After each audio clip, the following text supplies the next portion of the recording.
ගම්මැද්ද දම් සවිය බෝසත් ගුණැති මිනිසත් සමාජයකට. තෙරුවන් සරණයි සුපින්බර උදෑසනක් ඔබ අදත් ගම්මැද්ද දම් සවිය සඳහම් සාකච්ඡාව සමග එකතු වන්නේ. බුදුදහම බෞද්ධ දර්ශනය සෑම විටම පුද්ගලයාගේ විමුක්තිය ලිවීම වෙනුවෙන් මඟ කියන දහමක්. පුද්ගලයාගේ මෙලොව පරලෝ ජීවිතය වගේම මේ සංසාරය පිළිබඳව මේ ලෝකයේ නිවැරදිව පැහැදිලි කිරීමක් සිදු කර ඇති දහමක් තිබෙනවා නම් ඒ බුදු දහම. ඒක ඔබ අපි හැමෝම පිළිගන්නවා. අද ගම්මැද්ද දම්සවියෙන් අපි ඇවිල්ලා ඉන්නේ පුත්තලම දිස්ත්‍රික්කයේ ඓතිහාසික විහාරස්ථානයකට. පුත්තලම ඉහළ පුලියන් කුලම වෙහෙළගල රජමහා විහාරස්ථානය තමයි අද දම්සවිය සඳහම් සාකච්ඡාවේ අපේ කේන්ද්‍රස්ථානය. මේ විහාරස්ථානය දුටුගැමුණු මහරජතුමන්ගේ රජදවස තරම් ඈත අතීතයට දිවයන විහාරස්ථානයක්. මේ විහාරස්ථානයේ ඓතිහාසික පසුබිමත් එක්ක පුත්තලම් දිස්ත්‍රික්කයේ මෙවැනි විහාරස්ථාන රසක් තිබෙනවා. මෙවැනි විහාරස්ථාන පිළිබඳව අපි මේ ආකාරයෙන් ඔබට අනාවරණයන් කරමින් තමයි මේ සදහම් සාකච්ඡාව ඔබට තිළින කරන්නේ. අපි විශේෂයෙන්ම සිහිපත් කළ යුතුයි. අද අපේ මාතෘකා බවට පත් වුණේ බුද්ධාමේ කේන්ද්‍රීය සංකල්පයක්. ඒ තමයි කර්මය පිළිබඳව සංකල්පය. කර්මය පිළිබඳව අපි දිනදා ජීවිතේ අපි කතා බහට ලක් කරනවා. ඒ වගේම තමයි බුදුදහම තුළ අපි තමත් ගැඹුරින් මේ පිළිබඳව සාකච්ඡා කරනවා. කෙසේ වෙතත් මේ පිළිබඳව ඉතාමත් පැහැදිලිව ඔබට අද දවසේ කරුණු කාරණා එකතු කරන්නට මේ සාකච්ඡාව වෙන් වෙනවා. ඉතාමත් ගෞරවයෙන් යුතුව අපි පාදාභි වන්දනයෙන් යුතුව අද දවසේ ආරාධනා කරන්නට යෙදුණා සදහම් සාකච්ඡාවට. පුත්තලම ඉහළ පුලියන් කුලම වෙහෙරගල රජමහා විහාරස්ථානයේ විහාරාධිපති වගේම කෝට්ටේ ශ්‍රී කල්යාණී සමග්‍රී දරුණු මහා සංඝ සභාවේ මහෝපාධ්‍යාය වයම් පළාතේ ප්‍රධාන සංඝනායක පූජනීය වන්දනීය තම්මන්න වැටියේ ධර්මකීර්ති ශ්‍රී රතන ජෝති අපේ ගෞරවනීය නායක සම්පදයන් වහන්සේට වහන්සේ තමත් ගෞරවයෙන් යුතුව අද දවසේ දම්සවිය සඳහම් සාකච්ඡාවට පිළිගන්න ලබනවා. අපි හඳුරන්නේ අපි සාමාන්‍යයෙන් සාකච්ඡාවට ප්‍රවේශයක් විදිහට අපි සාකච්ඡාව මෙහෙවන විහාරස්ථානයේ ඉතිහාසය පිළිබඳව කරුණු කාරණා අපිව නරඹන්නන්ට අපිව අසන්නන්ට අපි පැහැදිලි කර ගැනීමක් මූලිකවම සිදු කරනවා. නිසා පළමුවෙන්ම අපි දහම් මාතෘකාවට ප්‍රවේශ වන්නට ප්‍රථමයෙන් මේ විහාරස්ථාන ඉතිහාසය ඓතිහාසික පසුබිම පිළිබඳව පැහැදිලි කර ගැනීමක් කරගමු. තෙරුවන් සරණයි. අද මේ ධර්ම සාකච්ඡාව පැවැත්වීම සඳහා අපේ වෙහෙරගල රජමහා විහාරස්ථානයේ තෝරා ගැනීම පිළිබඳව අපි පළමුවෙන්ම අපේ සතුට ප්‍රකාශ කරනවා වගේම සිරස රූපවාහිනී ආයතනයේට අපේ ආශිර්වාදය ප්‍රකාශ කරන්න කැමැතියි. වෙහෙරගල රජමහා විහාරස්ථානය ඓතිහාසික ස්ථානයක් කියන බව ඉතාමත්ම පැහැදිලි. නමුත් ප්‍රත්‍යක්ෂ සාධක නැහැ කවර කාලයක කවර රජ කෙනෙකු විසින් මේ ස්ථානය ආරම්භ කළාද කියලා පැහැදිලි කරගන්න. ජනප්‍රවාදී වැඩි වශයෙන් සඳහන් වෙන්නේ ශාලී රාජ කුමාරයා විසින් මේ ස්ථානය ආරම්භ කළා කියන බව. මේ ආසන්නයේ තියෙන විලඳගොඩ විහාරස්ථානයටත් ඒ සම්බන්ධයේ තියෙනවා කියන බවට මතයක් තිබෙනවා. නමුත් ශාලී රාජ කුමාරයාට කලිනුත් මේ ස්ථානය විහාරස්ථානයක් වශයෙන් පවතින්නට ඇති කියලා පුරාවිද්‍යාඥ පණ්ඩුල ඇඳගම මහත්මයා මේ ස්ථානයට පැමිණිලා අපට පරීක්ෂා කරලා එතුමාගේ නිර්දේශය දීලා තිබෙනවා. මේ ස්ථානයේ තිබෙනවා සිරිපතුල් ගල්. පණ්ඩුල ඇඳගම මහාචාර්යතුමා සඳහන් කළේ සිරිපතුල් ගල් කියන්නේ බුද්ධ ප්‍රතිමා කලාව ආරම්භ වීමට මත්තෙන් පූජනීය සංකේත වශයෙන් පාවිච්චි කරපු පූජනීය වස්තුවක් කියලා. ඒත් එහෙමනම් සිරිපතුල් ගල් භාවිත වුණා නම් මේ ස්ථානය අනුරාධපුර යුගයේ සමහරට දුටුගැමුණු යුගයටත් කලින් යුගයක ආරම්භ වෙන්න ඇති කියලා අපි විශ්වාස කරන්නේ. ඒ ආරම්භයේ කෙසේ වෙතත් මහනුවර යුගයේ වෙනකොටත් අපේ මේ විහාරස්ථානය සක්‍රීය විහාරස්ථානයක් වශයෙන් පැවතුනා කියන බවට සාධක තිබෙනවා. එයින් එකක් තමයි ඓතිහාසික ලෝහමය බුද්ධ ප්‍රතිමා වහන්සේ. එහෙමයි. අවස්ථා දෙකකදීම හොරුන් පැහැරගත්තා. නමුත් හොරුන්ගෙන් අපට ඒක නැවත නිදහස් කරගන්න පුළුවන්කම ලැබුණා. ඒ ඓතිහාසික ලෝහමය බුද්ධ ප්‍රතිමා වහන්සේ මහනුවර යුගයට අයත් බුද්ධ ප්‍රතිමා වහන්සේ නමක් කියන බව වර්තමාන පුරාවිද්‍යා අධ්‍යක්ෂ ජනරාල්තුමා ඒ නඩු විභාගයේදී උසාවියේදීම ප්‍රකාශ කළා. ඉතින් ඒ නිසා නුවර යුගයේත් මේක සක්‍රියව පැවතුනා කියන බවට අපට වෙනත් සාධක අවශ්‍ය වෙන්නේ නැහැ. ඊළඟට අපේ තිබෙනවා කිරිගරුඬ සෛලමය බුද්ධ ප්‍රතිමා වහන්සේ නමක්, ඉදිපිලිම වහන්සේ නමක්. අපේ චෛත්‍ය මළුවේ ගඩොලින්ම වහලයත් සමග පියස්සස් සමග නිමවන ලද පුංචි කුටියක මේ කිරිගරුඬ බුද්ධ ප්‍රතිමා වහන්සේ තැන්පත් කරලා තමයි වන්දනමාන කරලා තියෙන්නේ. ඒ කුටිය දැන් දකින්න නැහැ. අබලන් වෙලා තිබිච්ච නිසා ඒක කඩා ඉවත් කරන්න සිද්ධ වුණා. නමුත් මගේ මතකයේ හැටියට මම පොඩි කාලේ ඒක දැකලා තියෙනවා. පස්සේ තමයි මටත් ඒ කාරණා වැටහුනේ. ඕලන්ද ගෘහ නිර්මාණ ශිල්පයට නෑකම් කියන ගොඩනැගිල්ලක් ඒක. එහෙමයි. ඉතින් ඒකට හේතුවක් තියෙනවා. හේතුව තමයි අපි මේ ඉන්න ප්‍රදේශයේ කාලේ හැඳින්වෙන්නේ දෙමළ හත්පත්තුව කියලා. දෙමළ හත්පත්තුව කියන්නේ මහනුවර රජු යටතේ පාලනය වෙච්ච ප්‍රදේශයක්.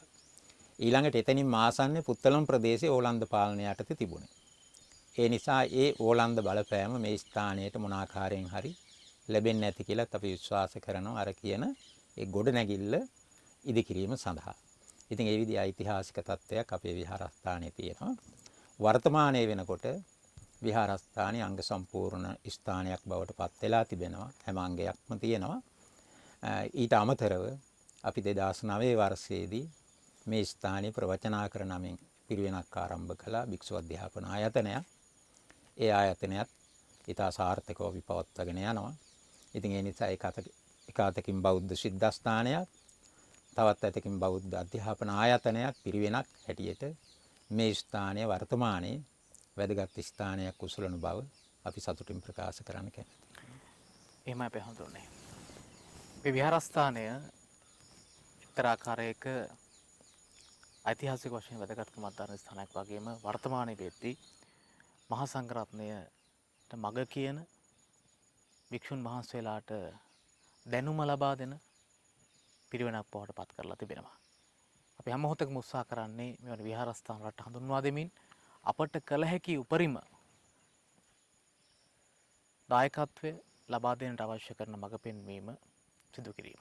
එනිසා ඒ බවත් මේ මොහොතේ සිහිපත් කරමින් අපි සඳහම් සාකච්ඡාවට ප්‍රවේශ වන්නට මේ සූදානම. අපේ හඳුන්වන්නේ බුදුන් වහන්සේ ලෝකේ පහළ වන සමයේ ಭಾರತයේ විවිධ දර්ශනයන් තිබුණා. විවිධ ශාස්ත්‍රවරුන් හිටියා. පුද්ගලයාගේ ජීවිතය මේ භවයේ සම්බන්ධයෙන් වෙන්න පුළුවන් විවිධ අර්ථකථනයන් ලබා දුන්නා. බුද්ධ දර්ශනයේ තරම් බුදුන් වහන්සේගේ දේශනාව තරම් ඒ ගැන ගැඹුරින් පැහැදිලි කරපු ඒ වගේම තමයි ප්‍රත්‍යක්ෂයෙන්ම පෙන්වා දුන්නු දර්ශනයක් තවත් නැහැ. සාකච්ඡාවට ප්‍රවේශයක් විදිහට අපි හඳුන්වන්නේ මේ කර්මය කියන සංකල්පය බුද්ධ දේශනාවේ කොහොමද මතු කරන්නේ, කොහොමද පෙන්වා දෙන්නේ? කර්මය කියන වචනේ අපි සාමාන්‍ය අපේ දෛනික ව්‍යවහාරවලදී පාවිච්චි වෙන වචනයක්, භාවිත වෙන වචනයක්. බුද්ධ දේශනාව තුළ කර්මය කියන මාතෘකාව, කර්මය කියන වචනය පාවිච්චි කරනු ලබන්නේ පාරිභාෂික වචනයක් හැටියට, සුවිශේෂ අර්ථ ප්‍රකාශ කරන වචනයක් හැටියට තමයි බුද්ධ ධර්මයේ තුල මේ වචනය අපට දකින්න ලැබෙන්නේ. ඒ පිළිබඳව සඳහන් කරද්දී අර අපි සාමාන්‍ය ව්‍යවහාරයේදී කර්මය කියන වචනයට දෙන අර්ථය පොඩ්ඩක් පැහැදිලි කර ගැනීම මම හිතන්නේ වැදගත් වෙනවා. සාමාන්‍ය ව්‍යවහාරයේදී කර්මය කියන වචනයට විවිධ අර්ථ තිබුණත් අපි වැඩි වශයෙන් ක්‍රියාකාරකම් කියන අර්ථය මේ වචනය තුලින් දකිනවා. ක්‍රියාකාරකම් කියන්නේ අපි කරන එක් ආකාරයේ වැඩ. දැන් අපි මේ ධර්ම සාකච්ඡාව පවත්වනවා, ඒක ක්‍රියාකාරකම. ධර්ම සාකච්ඡාව අවසන් කළා අපි මෙතනින් නැගිටලා යනවා ක්‍රියාකාරකම. ওই විදිහට අපි මේ දෛනිකව නිරන්තරයෙන්ම සිද්ධ කරන වැඩ කටයුතු තමයි ක්‍රියාකාරකම් තමයි කර්මය කියන වචනයෙන් සාමාන්‍ය ව්‍යවහාරයේදී අදහස් කරන්නේ. නමුත් ධර්මයේදී කර්මය කියන වචනයෙන් ඊට වඩා පුළුල් ගැඹුරු අර්ථයක් දෙනවා. සුවිශේෂ අර්ථයක් දෙනවා. ඒ නිසා අපි අර කරන දෛනික ක්‍රියාකාරකම් හැම එකක්ම ධර්මයේදී කර්මයක් බවට පත් වෙන්නේ නැහැ. ධර්මයේදී කර්මයක් බවට පත් වෙන්නේ කුසල චේතනාවක් හෝ අකුසල චේතනාවක් පෙරදැරිව සිද්ධ කරන ක්‍රියාකාරකමක් පමණයි. කුසල චේතනාවක් නැත්නම් ඒක කුසලයක් වෙන්නේත් නැහැ. අකුසල චේතනාවක් නැත්නම් ඒක අකුසලයක් වෙන්නේත් නැහැ. ඒක නිකන් හුදු ක්‍රියා මාත්‍රයක් පමණයි. ඒ නිසා තමයි බුදුරජාණන් වහන්සේ දේශනා කළේ චේතනාහම් භික්කවේ කම්මං වදාමි කියලා. මම චේතනාව කර්මයේ හැටියට දේශනා කරනවායි කියලා. චේතනාව කර්මයේ හැටියට දේශනා කරනවා කියන එකෙන් අදහස් කරන්නේ චේතනාවක් නැත්නම් කර්මයක් සිද්ධ නොවන නිසා. මේක අපි උදාහරණයකින් පැහැදිලි කරගන්නවා නම් අපි ගමනක් බිමනක් යන අවස්ථාවලදී අපේ පයට පෑගිලා පොළොව මත ඉන්න කෘමිසත්තු මැරෙනවා. ඒක වළක්වන්න බෑ. සමහරට කෘමිසත්තු පමණක් නෙ ඊට වඩා ලොකු සතෙක් වුණත් පයට පෑගුණොත් මැරෙන්න පුළුවන්. වාහනයක් පදවන රියදුරු මහත්මයෙක් අතින් වාහනයට යට වෙලා සතුන් මැරෙනවා. පාර හරහා මාරු වෙන විවිධ සතුන් සමහරට මිනිසුන් පවා මැරෙනවා. ඉතින් අපි පයින් යන්නේ සතුන් මරණ චේතනාවෙන් පයට පාගලා සතුන් මරණ චේතනාවෙන් නෙවෙයි. රියදුරු මහත්මයා රිය පදවන්නේ පාර හරහා මාරු වෙන සතුන් මරණ චේතනාවෙන් නෙවෙයි. ඒ නිසා පයින් යන අපටවත් එහෙම නැත්නම් වාහනේ පදවන රියදුරු මහත්මයෙකුටවත් ඒ ආකාරයට සතෙක් මරුණයි කියලා පාප කර්මයක් ප්‍රාණඝාත අකුසලයක් එතන සිද්ධ වෙන්නේ නැහැ. චේතනාවක් නැති නිසා. ඉතින් ඒක තමයි මේ චේතනාව කර්මයේ හැටියට දේශනා කරන්නට ප්‍රධානතම හේතුව. ඉතින් ඒ අනුව හැමනම් චේතනාන්විතව සිද්ධ කරන ක්‍රියාකාරකමක් තමයි කර්මය කියලා හඳුන්වන්නේ.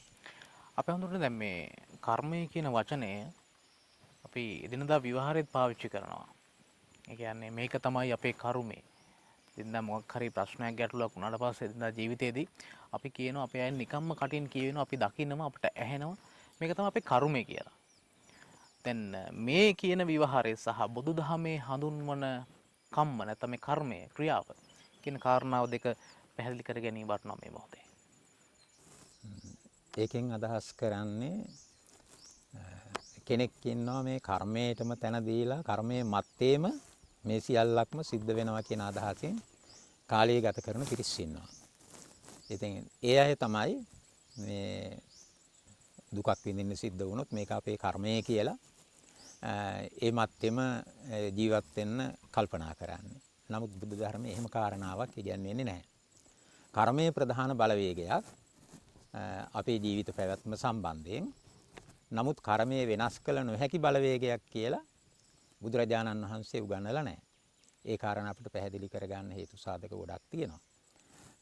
බුදුරජාණන් වහන්සේ කර්මය වර්ග කරලා තියෙනවා. ඒ වර්ග කිරීම තුළ ඒ පිළිබඳ විස්තර අපට දකින්න ලැබෙනවා. ඊළඟට කර්මයේ වෙනස් වන සාධක බුදුරජාණන් වහන්සේ අපට උගන්වලා තියෙනවා. කර්මයේ වෙනස් කළ හැකි සාධක තියෙනවා. ඒ කියන්නේ කාල සම්පatti, ගති සම්පatti, උපදි සම්පatti, පයෝග සම්පatti කියලා හතරක් තියෙනවා. ඊළඟට කාල විපatti, ගති විපatti, උපදි විපatti, පයෝග විපatti කියලා තවත් හතරක් තියෙනවා. කාල සම්පatti කියලා කියන්නේ කාලයේ සෞභාග්‍යමත් භාවය, මනා පාලනය, සාධාරණත්වය කියන මේ කාරණා සහිතව යම් දේශයක් පාලනය වෙනවා නම් ඒ කාලයේදී සමහර විට පාප කර්මයක විපාක වින්දනය කරන කෙනෙකුට වුණත් අර යහපත් පාලනයේ ප්‍රතිඵල ලැබෙනවා. ඒක තමයි කාල සම්පත්තිය කියලා කියන්නේ. එතකොට ඒ කියන්නේ පාප කර්මයක විපාක කාල සම්පත්තිය විසින් වෙනස් කරනවා. ඊළඟට ගති සම්පත්තිය කියන්නේ උත්පත්තිය. සමහර කෙනෙක් පාප කර්මයන් කරලා තිබුණත් හොඳ පවුලක උත්පත්තිය ලබන්න පුළුවන්. හොඳ ප්‍රදේශයක උත්පත්තිය ලබන්න පුළුවන්. එතකොට ඒ විදිහේ උත්පත්තිය නිසා අර කර්ම විපාකයන් යම් තරමකට වෙනස් වන්නට පුළුවන්. ඊළඟට උපදි සම්පත්තිය. උපදි සම්පත්තිය කියන්නේ පුද්ගලයෙකුගේ රූප සම්පත්තිය. උත්පත්තියේදී Tamanට උරුම වෙන ලස්සන රූපේ තමයි උපදි සම්පත්තිය කියලා කියන්නේ. ඒ උපදි සම්පත්තිය නිසා සමහර විට පව්කම් කරලා තිබුණත් සමහරට එයා කෙරෙහි ඇති වෙන ප්‍රසාදය නිසා අර රූප සම්පත්තිය පදනම් කරගෙන යම් යම් ප්‍රතිලාභ ලැබෙන්න පුළුවන්. ඒ තුලිනුත් කර්මයේ විපාකේ වෙනස් වෙනවා. අනිත් එක ප්‍රයෝග සම්පatti. ඔය අර කාරණා තුනටම වඩා වැදගත්.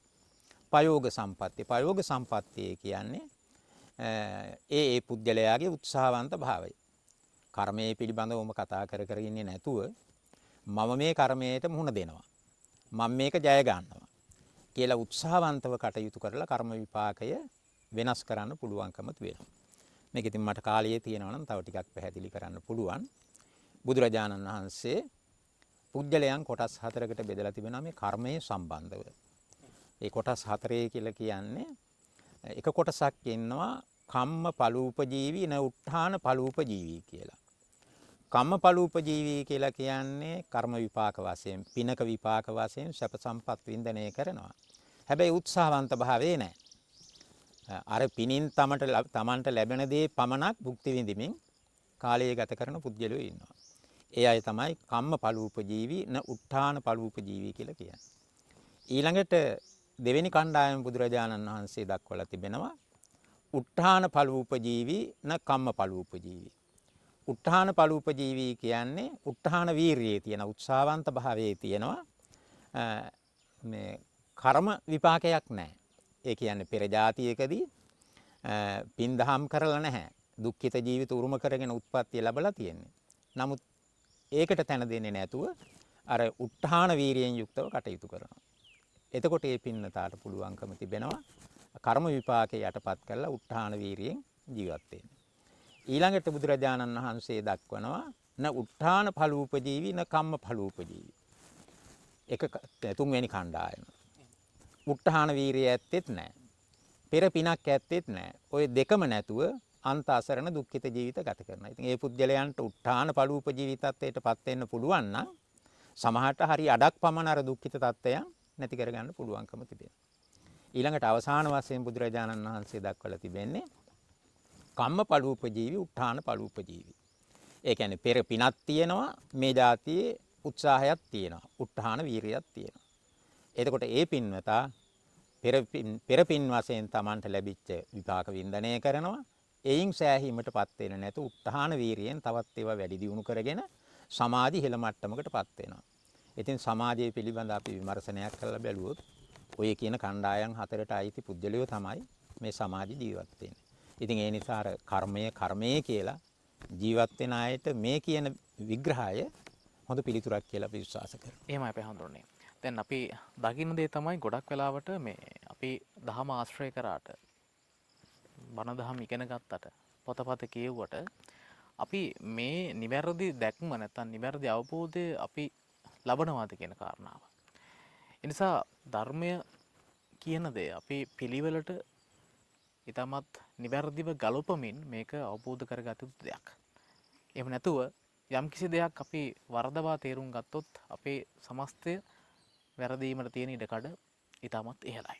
ඒ නිසා තමයි අපි ධම්සවිස ධම් සාකච්ඡාවෙන් ඔබට මේ ඊටමත් සරල කාරණා ඒ වගේම තමයි ගැඹුරු කාරණා මේවා නිවැරදිව පැහැදිලි කර දෙන්නට උත්සාහ කරන්නේ. අපි හඳුරුනේ දැන් අපි හිතනවා මේ කර්මය තමයි හැමදේම කියලා.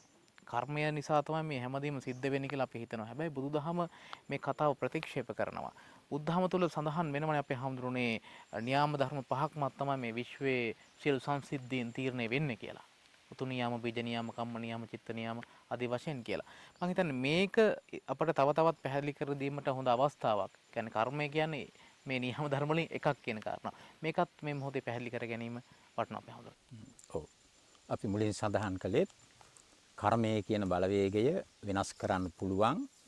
වෙනස් කළ නොහැකි කර්ම බලවේගය තියෙනවා. තද බල, තාමත්ම බල සම්පන්න. නමුත් වැඩි ප්‍රමාණයක් කර්ම බලවේග වෙනස් කරන්න පුළුවන්. ඒ පුළුවන් වෙන සාධක තමයි අපි අර මුලදී ඉදිරිපත් කරන්න හේතුනේ. ඊළඟට මේ ලෝකයේ පැවැත්මට අදාළ සංසිද්ධි තියෙනවා. ඒවා තමයි නියාම ධර්ම කියලා හඳුන්වන්නේ. එයින් කම්ම නියාම එකක් පමණයි. උතු නියාම, බීජ නියාම, ධම්ම නියාම කියන මේවා අතරට එන එක නියාම ධර්මයක් තමයි කම්ම නියාමය කියලා කියන්නේ. එහෙමනම් ඉතින් නියාම ධර්ම පහට අනුව කොටස් හතරක් සිද්ධ වෙනව වෙනත් නියාම ධර්ම වලින් කම්ම නියාමයෙන් එක කොටසයි සිද්ධ වෙන්නේ. ඉතින් ඒ කාරණාවෙන් අපිට පැහැදිලි වෙනවා. එහෙමනම් සියල්ලක්ම කර්මය නිසා සිද්ධ වෙනව නෙමෙයි කියන කාරණය. පැහැදිලිනේ? අපේ හඳුනන දැන් මේ කර්මය කියන කාරණා කියන්නේ චේතනාව කර්මය හැටියට දේශනා කරද්දී ඊට අමතරව තවත් දේශනා කරන්න තවත් හේතු තියෙනවද? ඒ කියන්නේ අපි චේතනහම්බික්ක වේ කම්මං වදාමි කියලානේ කියන්නේ. ඔව්. හැබැයි ඊට අමතරව හේතු තිබෙනවද කර්මය පිළිබඳව පැහැදිලි කරන්න? චේතනාව කර්මය හැටියට දේශනා කරන්නේ චේතනාවක් නැත්නම් එතන කර්මයක් සිද්ධ නොවන නිසා. චේතනාව කර්මය හැටියට දේශනා කරන තවත් හේතුවක් තියෙනවා. ඒ තමයි චේතනා මාත්‍රය වුණත් කර්මයක් බවට පත් වෙනවා. චේතනා මාත්‍රය කියලා කියන්නේ පිනක් හෝ පවක්. එහෙම නැත්නම් කුසල කර්මයක් හෝ අකුසල කර්මයක් කරන්න චේතනාව ඇති කරගත්තා. ඒක ක්‍රියාවට නංවන්න බැරි වෙනවා නම් ඒක තමයි චේතනා මාත්‍රය කියලා කියන්නේ. උදාහරණයකින් පැහැදිලි කරගන්නවා නම් අපි කල්පනා කරමු හොරකම් කරන පුද්ගලයෙක්. ඒ පුද්ගලයා යම්කිසි මුදලක් හරි වෙනත් භාණ්ඩයක් හරි හොරකම් කරන්න සැලසුම් කරනවා.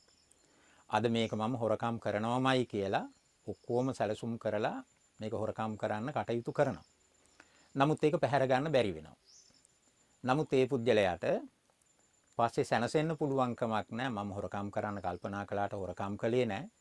මට පවක් සිද්ධ වෙන්නේ නැහැ කියලා. පවක් සිද්ධ නොවෙනව නෙවෙයි අනිවාර්යෙන් පවක් සිද්ධ වෙනවා.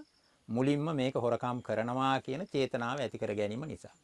අන්න ඒක තමයි චේතනා මාත්‍රය කියලා කියන්නේ. ඔය විදිහට චේතනා මාත්‍රයෙන් උනත් කර්මයක් සිද්ධ වෙනවා. පින් පැත්තෙන් ගත්තහමත් එහෙමයි. යම් කිසි පිනක් අපි කල්පනා කරමු පන්සලක මොකක් හරි පින්කමක් සිද්ධ වෙනවා. නැත්නම් ගෙදරක දානමය පින්කමක්, ධර්මදේශනාමය පින්කමක් සිද්ධ වෙනවා. එතකොට යම් කිසි පින්වතෙක් මේක දැනගත්තාම මම අද මේ පින්කමට අනිවාර්යෙන් සහභාගී වෙන්න ඕන. නිකම් මූණ පෙන්නලා එන්න නෙවෙයි. සදහැ සිතිවිලි වලින්ම පිං සිතිවිලි පහල කරගෙන මං අද මේ පින්කමට සම්බන්ධ වෙන්න ඕන කියන චේතනාව මුලින් ඇති කරගන්න. නමුත් යම්කිසි හේතුවක් නිසා මේ පින්වතාට ඒකට සම්බන්ධ වෙන්න බැරි වෙනවා. තමන්ට අසනීපයක් හැදුනා නම් බෑ. ගෙදර කෙනෙකුට අසනීපයක් නම් ඒත් බෑ. ඒ වගේ බාධාවක් නිසා පින්කමට සම්බන්ධ බැරි වෙනවා. සම්බන්ධ වෙන්න බැරි වෙනවා. සම්බන්ධ නුනත් ඒ පින්වතාට පින් සිද්ධ වෙනවා. ඇයි මුලින්ම අර චේතනාව ඇති කරගත්ත කුසල් චේතනාව ඇති කරගත්තා. එතකොට එහෙමනම් පිනත් චේතනා මාත්‍රයෙන් සිද්ධ වෙනවා, පවත් චේතනා මාත්‍රයෙන් සිද්ධ වෙනවා. ඒ නිසා තමයි චේතනා මාත්‍රය වුණත් කර්මයක් බවට පත් වෙනවයි කියලා කියන්නේ. චේතනාව කර්මයේ හැටියට දේශනා කරන්න ඒක තවත් හේතුවක් බවට පත් වෙනවා. චේතනාව ඇති කරගෙන ඒක ක්‍රියාවට නංවන්න පුළුවන් වුණොත් ඒක අංග සම්පූර්ණ කර්මයක්. ඒක හඳුන්වන්නේ ධර්මයේ තුල විඥාප්ති කර්මයක් කියලා. චේතනා මාත්‍රයේ පමණක් නම් ක්‍රියාවට නංවන්නට බැරි වුණා නම් ඒක හඳුන්වන්නේ අවිඥාප්ති කර්මයක් කියලා. විඥාප්ති කර්මයේ ප්‍රබලයි, අවිඥාප්ති කර්මයේ ප්‍රබල වෙන්නේ නැහැ. නමුත් එතන කර්මය සිද්ධ වෙනවා. ඒ නිසා තමයි චේතනා මාත්‍රයත් කර්මයක් බවට පත් වෙනවයි කියලා කියන්නේ. දැන් අපේ හඳුරන්නේ අපි මේ කුසල අකුසල කර්මයන් ගැන කතා කරනවා. පින පව ගැන කතා කරනවා. ඒකට දැන් මේ කුසල කර්මය සහ අකුසල කර්මය කියන දෙක අපි මේත් එක කර්මයක් එක්ක විග්‍රහ කරගත්තොත් ඒක කොහොමද පින සහ පව කියන දෙයට මේ ක්‍රියාවත් එක්ක සම්බන්ධ වෙන්නේ අපි හඳුරන්නේ. ඔව්. කුසල අකුසල කර්ම පිළිබඳව ඉතින් ලොකු විග්‍රහයන් තියෙනවා. නමුත් සත්පුරුෂයන් විසින් බුද්ධ ආදී මහෞත්තමයන් වහන්සේලා විසින් හඳුන්වා දුන්න හොඳ ක්‍රියාපද්ධතීන් තියෙනවා. නිවැරදි කියන වැඩ කටයුතු තියෙනවා. ඒව අපි කරනවා නම් ඒවා තමයි කුසල ගණයට එහෙම නැත්නම් පින් කියන පැත්තට ඇතුළත් වෙන්නේ. සම්මත වාසයෙන් ඒ බුද්ධ ආදී මහෞත්තමයන් වහන්සේලා අපට උගන්වලා තිබෙන සතුන් මැරීම, හොරකම් කිරීම, කාමයේ වර්ධව හැසිරීම, බොරු කීම, කේලාම් කීම, පරුස වචන කීම, ඒ වගේම මත්පැන් පානය කිරීම ආදී මේවා තමයි අකුසල කර්ම ගණයට වැටෙන්නේ. ඉතින් මේ කියන කුසල අකුසල ඊළඟට එහෙම නැත්නම් අපි මේ සීලය පිළිබඳව කතා කරද්දී චාරිත්‍ර සීලය, වාරිත්‍ර සීලය කියලා සීල දෙකක් අපිට පෙන්වන්න කරනවා. චාරිත්‍ර සීලය කියලා කියන්නේ හොඳ වැඩවල නිරත වීම. උදාහරණයක් හැටියට ගන්නවා නම් දෙමව්පියන්ට සැලකීම. හොඳ වැඩක්. ඒක චාරිත්‍ර සීලයක්. ඊළඟට අපි දුගී මගේ යාචකාදීන්ට අපි කුසගින්න නිවන්න යමක් දෙනවනම් ඒක හොඳ වැඩක්. ඒක දානය. ඒකත් චාරිත්‍රය. සතුන් මැරීමෙන් වළකිනවා නම් ඒක වාරිත්‍ර සීලය. හොරකම් කිරීමෙන් වළකිනවා නම් ඒක වාරිත්‍ර සීලය. එතකොට අර වාරිත්‍ර සීලය කියන්නේ වැරදි වැඩ වලින් බුදුරජාණන් වහන්සේලා ලෝකයේ මහෝත්තමයන් වහන්සේලා අනුදැන වදාළ මේවා වැරදි කියලා පෙන්눔 කරලා දුන්න වැරදි වැඩ වලින් වැරදි වැඩ තමයි පාප කර්ම කියලා කියන්නේ. එහෙම නැත්නම් අකුසල් කියලා කියන්නේ. ඊළඟට කුසල් කියලා කියන්නේ උන්වහන්සේලා විසින් හොඳයි කියලා කළ යුතුයි කියලා අනුමත කරපු සත්ක්‍රියා. එහෙමයි. කර්මය තුළ විවිධ ප්‍රභේදයන් අපට දක්නට ලැබෙනවා. කර්මය විවිධාකාරයෙන් පැහැදිලි කිරීම තිබෙනවා. එකයි අපි සාකච්ඡාව ආරම්භයෙන් සඳහන් කළේ බුද්ධහම තුළ ඊටමත් කේන්ද්‍රීය මාතෘකාවක් සංකල්පයක් කියලා කර්මය. විශේෂයෙන්ම මේ පිළිබඳව තවත් කතා බහ කරන්නට කරුණු කාරණා ගොඩක් තිබෙනවා. අපි සූදානම් කෙටි විරාමයක් ලබා ගන්නට ගම්මැද්ද දම්සවියෙන්. ගම්මැද්ද දම්සවිය බෝසත් ගුණැති මිනිසත් සමාජයකට. ඔබ නැවතත් ගම්මැද්ද දම්සවිය සමග. අද අපේ මාතෘකාව කර්මය පිළිබඳ සංකල්පය බුද්ධහම කොහොමද පැහැදිලි කරන්නේ කියන්නේ. යනුව අද සාකච්ඡාවේ අපි ඉතාමත් වැදගත් තැනකට ඇවිල්ලා ඉන්නේ. මේ කර්මය පිළිබඳ මූලික හැඳින්වීම ගෞරවනීය නායක සම්පදන් වහන්සේ විසින් සිදු කරන්නට යෙදුණා. මේ කර්මයේ විවිධ ප්‍රභේද, කර්මයේ විවිධ දිශානති, කර්මය කියන කාරණාව සංකල්පය සකස් වෙලා තිබෙන ආකාරය, එහි අපට පුළුල්ව කතා කරන්න පුළුවන් අනෙකුත් මාතෘකා පිළිබඳව දැන් අවධානයට ලක් කරන්න බලාපොරොත්තු වෙනවා. අපේ හාමුදුරනේ මේ සංකල්පය තුළ වඩාත් වැදගත් දෙයක් තමයි මේ ප්‍රභේද, මේ කර්මය පිළිබඳව විවිධ අර්ථකථන, විවිධ පැහැදිලි කිරීම, විවිධ කෝණයන්ගෙන් විසරණතීන්ගෙන් පැහැදිලි කිරීම තිබෙනවා බුද්ධහම තුළ. මේ මොහොතේ ඒ පිළිබඳවත් පැහැදිලි කර ගැනීමට ඉදමා. කර්මය වැදගත් මාතෘකාවක් කියන බව සඳහන් වුණා. ඒ ගැනත් යමක් සඳහන් කරන්න කැමතියි. අපේ බුදුරජාණන් වහන්සේගේ දේශනා තියෙනවා ආනාදේශනා. ආනාදේශනා කියන්නේ විනය ශික්ෂාපද අන්තර්ගත වෙන විනය පිටකේ. ඊළඟට වෝහාර දේශනා සූත්‍ර පිටකේ වැඩිපුර තියෙන්නේ වෝහාර දේශනා. ඒ කියන්නේ ලෝක ව්‍යවහාරයේ පදනම් කරගත්ත කරුණු කාරණා. ඊළඟට උන්වහන්සේගේ පරමත්ත දේශනා. පරමත්ත දේශනා තමයි උන්වහන්සේගේ දාර්ශනික අංශය. ඒ දාර්ශනික අංශයට අදාළ මාතෘකා අතර ඊට වැදගත් මාතෘකාවක් තමයි කර්මය කියන මාතෘකාව.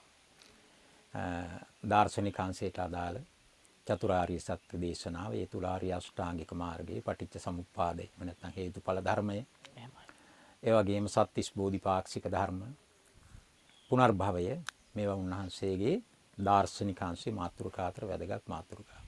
ඒ මාතෘකා අතරටම ගැනෙන වගේම ඒ කියන සියලුම මාතෘකා එක්ක සම්බන්ධතාවක් පවත්වන මාතෘකාවක් තමයි කර්මය කියන මාතෘකාව.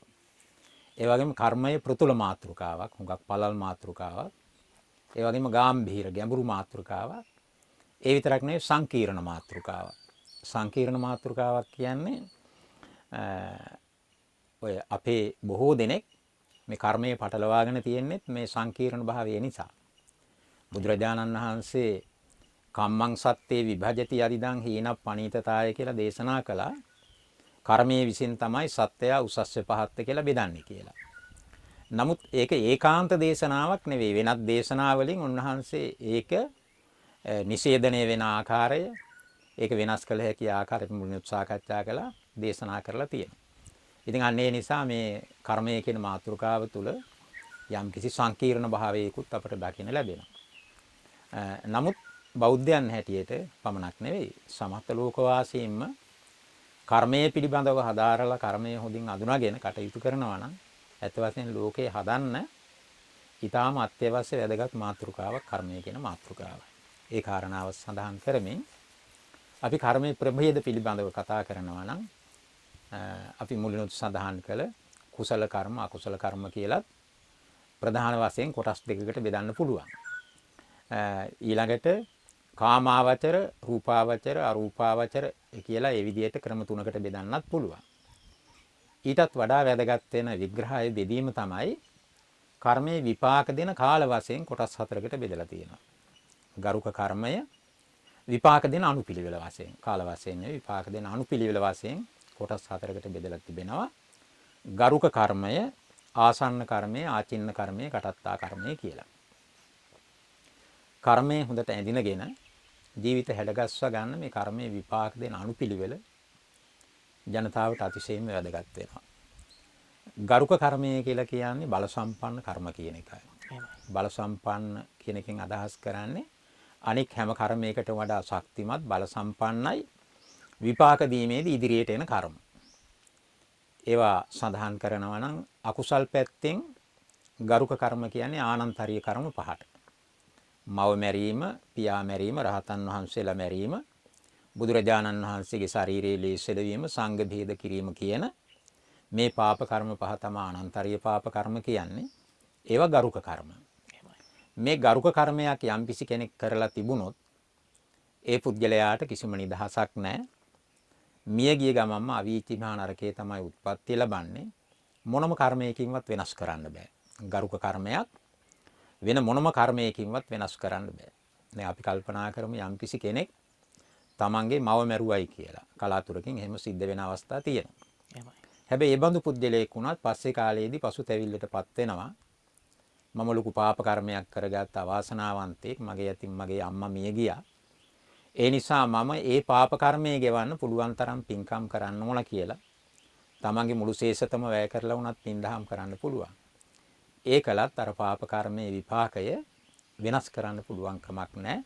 යටපත් කරන්න පුළුවන් කමක් නැහැ. ඒක ගරුක කර්මයක් නිසා ඒක ඉදිරියට ඇවිල්ලා මුලින්ම විපාක දෙනවමයි. ඒ පව්කම් පැත්තෙන්. කුසල් පැත්තෙන් ගත්තාම ගරුක කර්මය කියලා කියන්නේ භාවනා කරලා උපදවා ගන්න ධ්‍යාන. භාවනා කරලා කෙනෙකුට ධ්‍යාන උපදව ගන්න පුළුවන්. ඒක නෑ කියන්න බෑ. ඒ විදිහේ ධ්‍යානයක්. ඒ කියන්නේ ප්‍රථම ධ්‍යානයේ ඉඳලා නේව සංඥා, නා සංඥා යතනේ දක්වා ධ්‍යාන එහෙම නැත්නම් සමාපatti 8ක් තියෙනවා. යම් කිසි කෙනෙක් මේ කියන ප්‍රථම ධ්‍යානෙ, ද්විතීය ධ්‍යාන ආදී ධ්‍යානයක් උපදවාගෙන තිබුණොත් හැබැයි මේ ධ්‍යානයන්ගෙන් පිරිහෙන්නත් පුළුවන්. ධ්‍යානෙ උපදවාගෙන ඉහළ මට්ටමක ඉඳලා ආපහු හිටපු තැනටම වැටෙන්නත් පුළුවන්. ඒ ආත්මයේදීම. එහෙම නොවැටි හිටියොත් ඒ ධ්‍යානය පවතිද්දීම යම් කිසි කෙනෙක් මිය ගියොත් ඒ පින්වතා ඒ මිය ගිය ගමන්ම ඊට අදාළ වුණ බ්‍රහ්ම ලෝකයක තමයි උත්පත්ති ලබන්නේ. ඒකත් වෙන මොනම කර්මයකින්වත් වෙනස් කරන්න බෑ. ඉදිරියට එනවමයි ඒක ගරුක කර්මයක් නිසා. ඉතින් එහෙමනම් අපි කුසල් පැත්තෙන් හෝ අකුසල් පැත්තෙන් අපට ඒ කියන ගරුක කර්මයක් තිබුණොත් ඒක මුලින්ම විපාක දෙන්න ඉදිරිපත් වෙනවා. අනික් කර්මයන් සියල්ලක්ම එහා මෙහා කරලා කියන කාරණය තේරුම් ගන්න ඕනේ. ඊළඟට දෙවනුව විපාක දෙන්න ඉදිරියට එන්නේ ගරුක කර්මයක් නැත්නම් ඊළඟට ශක්තිමත් වෙන්නේ ආසන්න කර්මය කියන කර්මය. ආසන්න කර්මය කියන්නේ මරණාසන්න මොහොතේදී තමන්ගේ චුතිචිත්තයට සම්බන්ධ වෙන ආකාරයට සිද්ධ කරගත්ත කර්මයටයි. අපි මේ යන අවස්ථාවේදී අවසන් හුස්ම හෙළන අවස්ථාවේදී අපේ මේ ආත්ම භාවයෙන් චුත වෙන චිත්තේ තමයි චුතිචිත්තය කියලා කියන්නේ. එතකොට මේ චුතිචිත්තයට අරමුණු වෙච්ච යම්කිසි කර්මයක් තිබෙනවා නම් අන්න ඒක තමයි ආසන්න කර්මය කියලා කියන්නේ. අර ගරුක කර්මයක් නොතිබුණොත් ওই ආසන්න කර්මය මුලින්ම විපාක දෙන්න ඉදිරියට එනවා. අපේ ධර්මයේ තුල ඕනතරම් මේවට නිදර්ශන තියෙනවා. අපි කල්පනා කරමු මට්ට කුණ්ඩලී කුමාරයා. තමන්ගේ ජීවිත කාලය තුල කවදාවත් බුදුහාමුදුරුවෝ දැකලා තිබුණෙත් නැහැ. දැක්කේ නැත්නම් ඉතින් බුදු පියාණන් වහන්සේට নমස්කාර කිරීමක්, වැඳුම් පිදුම් කිරීමක්, දානමාන පිදීමක් ඒ කිසිම දෙයක් කරලත් නැහැ. නමුත් අවසාන වශයෙන් අන්තිම මොහොතේදී බුදුරජාණන් වහන්සේ දැකලා හිත පහදවා ගත්තා. එතකොට ඒක තමයි මේ මට්ට කුණ්ඩලී කුමාරයාට ආසන්න කර්මයේ බවට පත් වුනේ. ඒ නිසා ජීවිත කාලයේ තුලදී පිනක් දහමක් වෙන කරලා තිබුණේ නැති වුණත් ඒ ආසන්න වශයෙන් සිද්ධ කරගත්ත බුදුරජාණන් වහන්සේ කෙරෙහි සිත පහදා ගැනීම නිසා දිව්‍ය ලෝකේ උත්පත්ති ලැබුවා. ඒ කියන්නේ ආසන්න කර්මයේ පුංචි දෙයක් වුණත් ප්‍රබලයි ගරුක කර්මයක් නැත්නම්. අපි ලංකාවිනුත් උදාහරණයක් දෙන්න පුළුවන්. නූතනේ වුණත් ඕන තරම් උදාහරණ මේවට තියෙනවා. එමනේ ඓතිහාසික වශයෙන් ගත්තොත් ලංකාවේ ඉස්සර වාසය කරලා තියෙනවා දමිළ දෝවාරික කියලා දොරටුපාලේ. දමිළ දෝවාරික කියන්නේ දෙමළ දොරටුපාලයා කියන එකයි. ඒ කියන්නේ ඒ පින්වතා ද්‍රවිඩ පුජ්‍යලයක් වෙන්න ඇති. රාජමාලිගාවේ දොරටුපාල වෘත්තිය කළා. ඒ අතර බිලී බාලා මාළු ඇල්ලුවා. ඒක මහා පරිමාණයෙන් කළා කියලා සඳහන් වෙනවා. බිලී බාලා මාළු වලලා ගෙදර ප්‍රයෝජනයට ගන්නවා. ඊළඟට අමුවෙන් විකුණනවා. ඉතිරි වෙන ඒවා වේලලා කරවල වශයෙන් විකුණනවා. ওই විදිහට දීර්ඝ කාලයක් අවුරුදු 50කට අධික කාලයක් මේ පාප කර්මය කරලා අවසාන වශයෙන් අසාධ්‍ය රෝගයක් වැළඳලා මරණාසන්න අවස්ථාවටපත් වුණා. ඒ කාලේ වැඩ සිටිය රහතන් වහන්සේ නමක් මේ දොරටුපාලයපත් වෙලා හිටියේ දුක්ඛිත අවස්ථාව දැකලා දොරටුපාලයට මේ අවසාන මොහොතේදී පිහිට වෙන්න ඕන කියලා කල්පනා කරලා නිවසට වැඩම කළා. භාර්යාවට කතා කරලා දොරටුපාලය හම්බ වෙන්න ඕන කිව්වාම දොරටුපාලයා කියලා තියෙන්නේ මෙච්චර කාලයක් මේ පව්කම් කර කර හිටියා. මේ අවසාන මොහොතේ උන්වහන්සේ හම්බ වුණා කියලා මට වැඩක් සිද්ධ වෙන්නේ නැහැ. ඒ නිසා උන්වහන්සේට ආපහු වඩින්න කියන්නේ කියලා. නමුත් උන්වහන්සේ කතාව පිළිගත්තේ නැහැ.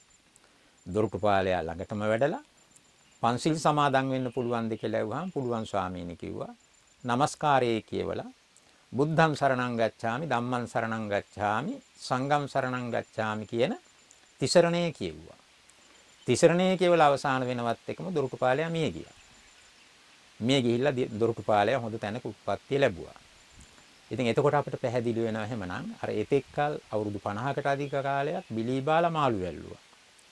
නමුත් අවසාන මොහොතේදී අර තිසරණයේ සමාදන් වීමේ පින ඉදිරිපත් වුණා අර කර්මයන් සියල්ලක්ම යටපත් කරන්න. ඒ මොකද ගරුක කර්මයක් නැත්නම් ඊළඟට ප්‍රබල වෙන්නේ ආසන්න කර්මය. ඒ නිසා ඒ ආසන්න කර්මය විපාක දෙන්න ඉදිරියට ආවා. එතකොට එහෙමනම් ගරුක කර්මයේ ප්‍රබලයි. ඊළඟට දෙවෙනි තැනට එන්නේ ආසන්න කර්මය. ආසන්න කර්මයකුත් නැත්නම් ආචින්න කර්මය. ආචින්න කර්මය කියන්නේ පළපුරුද්දක් හැටියට බහුල වශයෙන් කරන කර්මය. ඒ නිසා යබ් බහුල කර්මය කියලා හඳුන්වනවා. අපි මේක පැහැදිලි කරගන්නවා නම් සතුන් මරණ පුද්ගලයෝ ඉන්නවා කොච්චරවත් සත්ව ඝාතනය කරන්නේ. එතකොට මේ පුද්ගලයාගේ ආචින්න කර්මය තමයි සත්ව ඝාතනය ප්‍රාණඝාත අකුසලයි. හොරකම් කරන්න පුරුදු වෙච්ච අය ඉන්නවා හොරකම්ම කරනවා. හොරකමින්ම ජීවත් වෙන. මේ පුද්ගලයාගේ ආචින්න කර්මය හොරකම. ඔය වගේ පළපුරුද්දක් හැටියට බහුල වශයෙන් කරන කර්මය තමයි ආචින්න කර්මය. පින් පැත්තෙන් ගත්තාමත් එහෙමයි. හැම කෙනාම එකම වගේ පින් දහම් කරනවා නෙවෙයි. දන් දෙන්න කැමති පින්නතුන් ඉන්නවා. වැඩි වශයෙන් දන් දෙනවා. දැන් අපි දුටුගැමුණු රජුරෝ ගත්තා. දුටුගැමුණු රජුරුවන්ගේ ආචින්න කර්මයේ දාණය කියලානේ කියන්නේ. නිරන්තරයෙන්ම දන් දුන්නා. Tamanට ලැබිච්ච ඕනෑම දෙයක් භික්ෂුන් වහන්සේලාට දන් නොදී කවදාවත් ජීවිත කාලය තුළදී අනුභව කරලා නැහැ කියලා සඳහන් වෙනවා. එකම එක අවස්ථාවේ මේ ජීවිතය තුළ තිබුණයි කියන්නේ Tamanට ලැබිච්ච මිරිස් ව්‍යංජනයක් හාමුදුරුවරුන්ට දන් දෙන්න අමතක වෙලා රජතුමා භුක්ති විඳලා තියෙනවා. පස්සේ පසුතැවිල්ලටපත් වෙලා ඒ පාප කර්මයට තමන්ම කරගත්තේ. ඒ වැරැද්දට තමන්ම කරගත්ත දඬුවමක් හැටියට මිරිස් වැටි චෛත්‍ය ඉදි කළා කියලා කියන්නේ. ඉතින් ඒක තමයි ආචින්න කර්මය. ඉතින් ඒ විදිහට දන් දෙන්න කැමති අය ඉන්න වැඩියෙන් දන් දෙනවා. සීල් රකින්න කැමති අය ඉන්නවා සීලේම ආරක්ෂා කරන. ඒකේ පින්නතාගේ ආචින්න කර්මය වෙනවා. භාවනාවටම යොමු වෙච්ච පින්නතුන් ඉන්නවා භාවනා කරනවා. ඒ පින්නතුන්ගේ ආචින්න කර්මය. එතකොට භාවනාව. තවත් වෙනත් පින් අපි කියමුකෝ දෙමව්පියන්ට අප උපස්ථාන කිරීම. කලාතුරකින් සමහර දරුවෝ ඉන්නවා විවාහ ජීවිතයට පවා ඇතුළත් වෙන්නේ නැතුව දෙමව්පියන්ට සලකන්න ඕන කියලා අවිවාහකව ඉන්නවා. ඉතින් ඒ විදිහට දෙමව්පියන්ට යම් කිසි දරුවෙක් සලකනවා නම් පළපුරුද්දක් හැටියට ජීවිතේම කැප කරලා එතකොට ඒ දරුවාගේ ආචින්න කර්මය තමයි දෙමාපිය උපස්ථානය. ඉතින් මේ විදිහට තමන්ගේ ජීවිත කාලය තුල වැඩියෙන් කරන පළපුරුද්දක් හැටියට කරන බහුල වශයෙන් කරන කර්මය තමයි ආචින්න කර්මය කියලා කියන්නේ. ඉතින් ගරුක කර්මයක් නැත්නම් ආසන්න කර්මයේ ප්‍රබලයි. ආසන්න කර්මයක් නැත්නම් ඔය කියන ආචින්න කර්මයේ ප්‍රබලයි. ආචින්න කර්මයකුත් නැත්නම් කටත්තා කර්මය කියන දුර්වල කර්මය තමයි ඉදිරිපත් වෙන්නේ. මේක ධර්මයේ තුල අපට උපමාවකින් පැහැදිලි කරලා තියෙනවා ලස්සනට. ගාලක් හදලා ගාලට අපි හරක් දාලා හැන්දෑවේ කඩුල්ල වහනවා. උදේ කාලේ කඩුල්ල අරිනකොට ගාල ඇතුලේ හිටියොත් බල සම්පන්න හරකෙක් අනෙක් හරක් කොහොම එහා මෙහා තල්ලු කරගෙන මේ බල සම්පන්න හරක කඩුල්ලෙන් පිට වෙනවා. ඒ වගේ තමයි බල සම්පන්න ගරුක කර්මයේ විපාක දෙන්න ඉදිරියට එන්නේ. ගාලය ඇතුලේ බල සම්පන්න හරකෙක් නැත්නම් කඩුල්ල ආසන්නෙම ඉන්න හරකට කඩුල්ල අරපු ගමන් පිට වෙන්න පුළුවන්. ඒ වගේ තමයි ආසන්න කර්මයේ විපාක දෙන්න ඉදිරියට එන්නේ. ගාලය ඇතුලේ බල සම්පන්න හරකෙකුත් නැත්නම් ආසන්නෙත් හරකෙක් නැත්නම් සමහරට ගාලය ඇතුලේ ඉන්න පුළුවන් කොයි වෙලාවෙද කඩුල්ල අරින්නේ කියලා බලාගෙන ඉඳලා ඔක්කොටම ඉස්සර වෙලා පිට වෙන හරකේ. ඒ හරක ඔක්කොටම ඉස්සර වෙලා පිට වෙනවා. ඒ වගේ තමයි ආචින්න කර්මයේ විපාක දෙන්න ඉදිරියට එන්නේ. ඉතින් ඔය කියන වර්ග තුනටම අයිති හරක් නැත්නම් කඩුල් ඇරපුවාම ඉන්න ඔය මොකෙක් හරි හරකෙක් පිට වෙනවා. ඒ වගේ තමයි අර කටත්තා කර්මය කියන දුර්වල කර්මයේ විපාක දෙන්න ඉදිරියට එන්නේ. ඉතින් මේ අනුව අපිට මේ කර්මයේ විපාක දීමේ අනුපිළිවෙල ගොඩක් වැදගත් වෙනවා. පරලෝක ජීවිතයේ සැපේ බලාපොරොත්තු වෙනවා. පරලෝක ජීවිතයේ සැපවත් කරගන්න අපි මේ කර්මයන් පෙළගස්වා ගන්න ඕනේ කොහොමද කියලා හොඳට තීරණයක් අරගෙන අවශ්‍ය කටයුතු කරගන්න ඕන තරම් අපට අවස්ථාව සැලසෙනවා මේ පිළිබඳ හොඳ අවබෝධයක් ලබා ගත්තාම. ඒ නිසා බුදුරජාණන් වහන්සේගේ මේ කර්මයේ පිළිබඳ විග්‍රහය බෙදීම බෞද්ධ අපි හැම දිනාටම අතිශයින්ම වැදගත් බෙදීමක් කියන බවත් සඳහන් කරනවා. අපේ හඳුරන්නේ මේ වහන්සේ ඊටමත් පැහැදිලිව උපමාවන් අරගෙන අපේ සාහිත්‍ය කරුණු කාරණා අරගෙන පැහැදිලි කිරීමක් කරා කර්මය ගැන. මේ විපාක දීම කතා කළොත් අපේ හඳුරන්නේ දැන් චුතිසිත සහ ප්‍රතිසන්දිසිත මේ දෙකත් සාකච්ඡා වෙන්නේ මේ කර්මයත් එක්ක. මේකට කොහොමද කර්මය බලපන්නේ? කියන්නේ පුද්ගලික සමහර වෙලාවට හිතන්න පුළුවන් අපේ හඳුරන්නේ ඕක මහා බොරුවක්. කවුද කියන්නේ එහෙම දේවල් වෙනවා කියලා.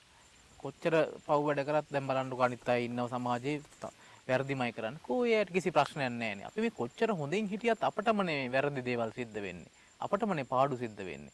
අර කියන කෙනා මෙච්චර දේවල් කරනවා, එයා හොඳ ලස්සනට ඉන්නවා, සපවත් ජීවිත ගත කරනවා.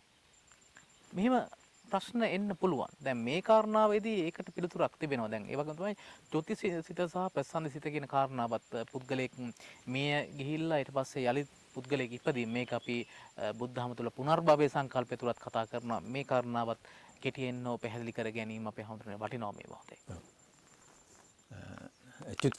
චුතිචිත්තය අපේ අපි ජීවත් වෙන මේ ආත්ම භාවයේ අපේ ක්‍රියාත්මක වෙන චිත්තයේ ඊළඟට චුත වෙනවා, විඥානයේ චුත වෙනවා. ආයුස්මාච විඥානං යදාකායන් ජහන්තිමං අපවිද්දෝ තථාසේති නිරත්තං කලින්ගරං කියලා දේශනා කළේ.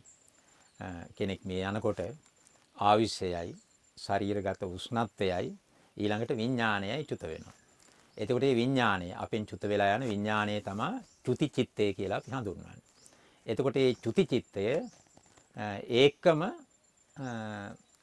ප්‍රතිසන්දි චිත්තය එක්ක සම්බන්ධ වෙන. ප්‍රතිසන්දි චිත්තය කියන්නේ ඊළඟ ආත්ම භාවය එක්ක සම්බන්ධ වෙනවා. ඒ කියන්නේ මේක පැහැදිලි කරනවා මේ අර පණුව වර්ගයක් ඉන්නේ. ඒ පණුව වර්ගයේ බිම දිගේ යද්දී තවත් තැනක් අල්ලා ගන්නවා අනිවාර්යයෙන්ම. ඉස්සරහා පැත්ත ඔසවන්නේ තැනක් අල්ලා ගන්න බලාපොරොත්තු වෙන්නේ. ඒ තැන අල්ලාගෙන තමයි මේ ගමන නිරන්තරයෙන් සිද්ධ වෙන්නේ. ඒ වගේ චුති චිත්තයත් ප්‍රතිසන්දි චිත්තයත් කියන මේ චිත්ත දෙක එකිනෙකට සම්බන්ධයි. ඒ අනුව තමයි කෙනෙකුගේ පුනර්භවයේ සිද්ධ වෙන්නේ. අර මුලින් සඳහන් කරපු ආකාරයට චුති චිත්තයට අරමුණු වුණොත් එහෙම හොඳ දෙයක්. ආසන්න කර්මය හරි එහෙම නැත්නම් ගරුක කර්මය හරි පින් පැත්තේ කර්මයක් ඒකට අරමුණු වුණොත් එහෙම අනිවාර්යෙන් පරලෝක ජීවිතේ සැපවත් වෙනවා. සමහරට ඉතින් ඒකට පාප කර්මයක් ඒ විදිහට වෙන්නත් පුළුවන්.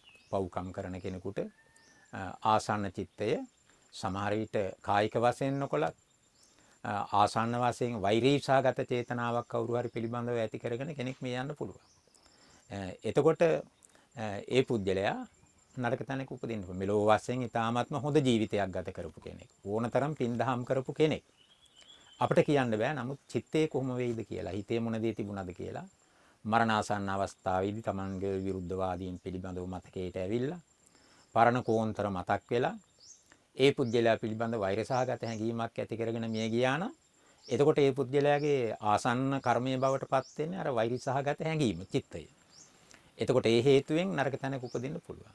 සමහරට ඉතින් පුනර්භවයේ හොයාගත්තොත් එහෙම කොතන තැන කොයි වගේ තැනක ඉපදුනාද කියලා මෙච්චර පින්දහම් කරපු කෙනා මේ නරක තැනක නිපදිලා තියෙන. එහෙමනම් ඉතින් පින්දහම් කරලා වැඩක් නැහැනේ කියලා පටු විදියට කල්පනා කරලා තීරණ වලට එන්න පුළුවන්.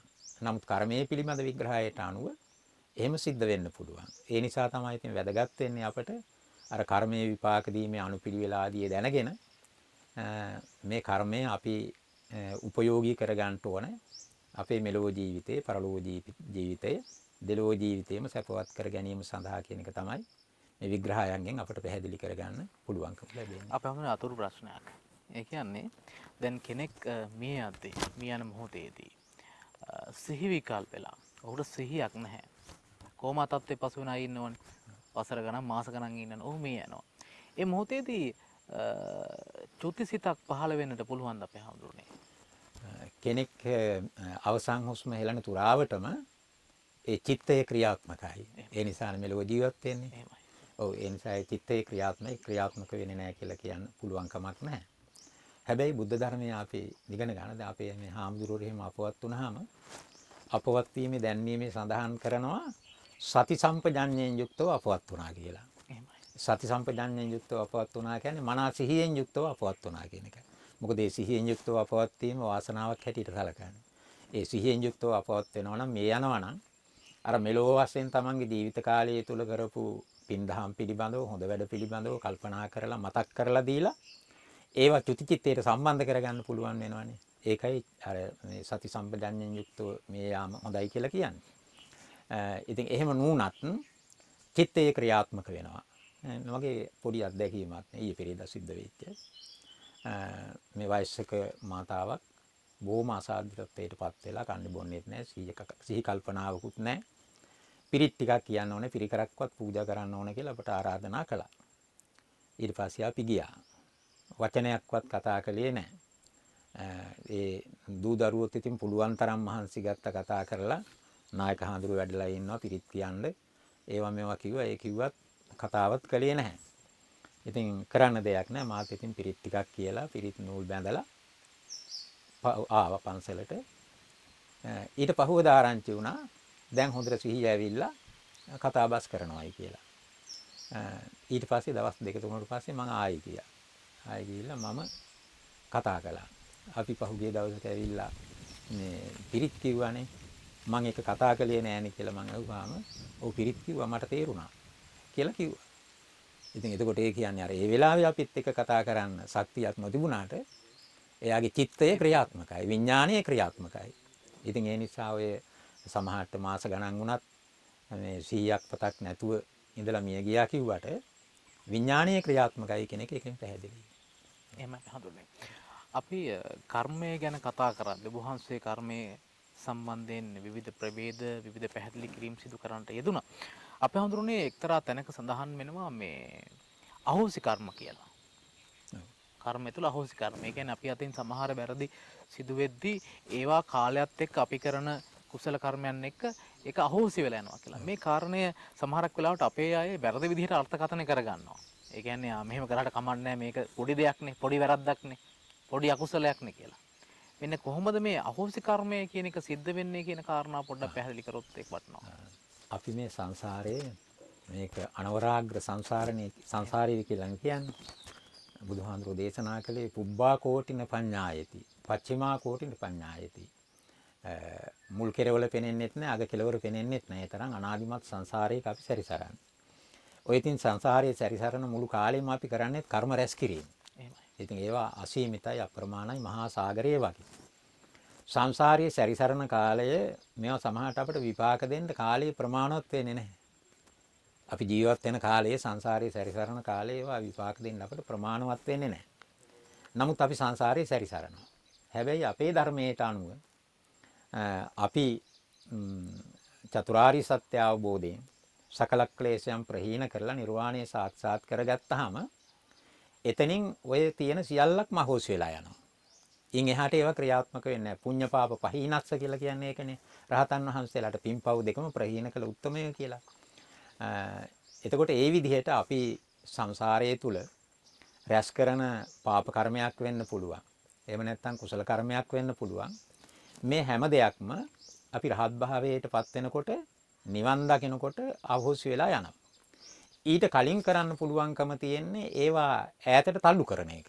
ඈතට තල්ලු කරනවා කියලා කියන්නේ කරපු පව්කම් පින්කම් වැඩි වැඩියෙන් කරලා බල සම්පන්න පින්කම් කරලා අර පව්කම් වල විපාක ඈතට තල්ලු කරගෙන යන්න පුළුවන්. තල්ලු කරගෙන ගිහිල්ලා කවදා හරි අපි රහත් වෙන ආත්ම භාවයේදී ඒ සියල්ලක්ම අහෝසි වෙලා යන්න පුළුවන්. උදාහරණයක් කියනවා නම් අපි දුටුගැමුණු රජුරෝ ගත්තාම දුටුගැමුණු රජතුමා වෙන කරන ලද පාප කර්මයන් පිළිබඳව අපි දන්නේ නැහැ. නමුත් මේ අපේ ඉතිහාස ග්‍රන්ථවලම සඳහන් වෙනවනේ ඉහිල්ලත්තක් තරම් සුවිශාල කඩුවක් ගෙවෙනකම්ම බෙලි කැපුවයි කියලා. මිනිස්යන්ගේ එතකොට එක මිනිස්සෙක් මැරුවත් වික්ෂුන් වහන්සේ නමකගේ නම් උපසම්පදාවක් නැති වෙන පරාජිකාවක්. ඊළඟට මනුෂ්‍ය විග්‍රහය එහෙම නැත්නම් මනුෂ්‍ය ඝාතනය කියලා කියන්නේ අනෙක් සාමාන්‍ය තිරිසංගත සත්වයක් මරණයටත් වඩා වැඩි බලගතු පාප කර්මයක්. එතකොට ඒ වගේ ලක්ෂ ගානක බෙලි කපලා මැරුවයි කියලා කිව්වහම අති විශාල පාප කර්මයක් නේ. රජතුමත් මේ පිළිබඳව කලකිරීමටපත් වෙලා හිටියේ. වික්ෂුන් වහන්සේලා තමයි රජතුමාගේ හිත සනස්සලා තියෙන්නේ.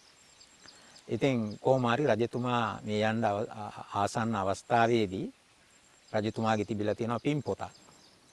ලිපිකරු මේ පින්පොත කියව රජුරවන්ට ඇහෙන්න. පින්පොතේ සඳහන් වෙලා තිබුණා ඔය කරපු ලොකු පින්කම් සියල්ලක්ම.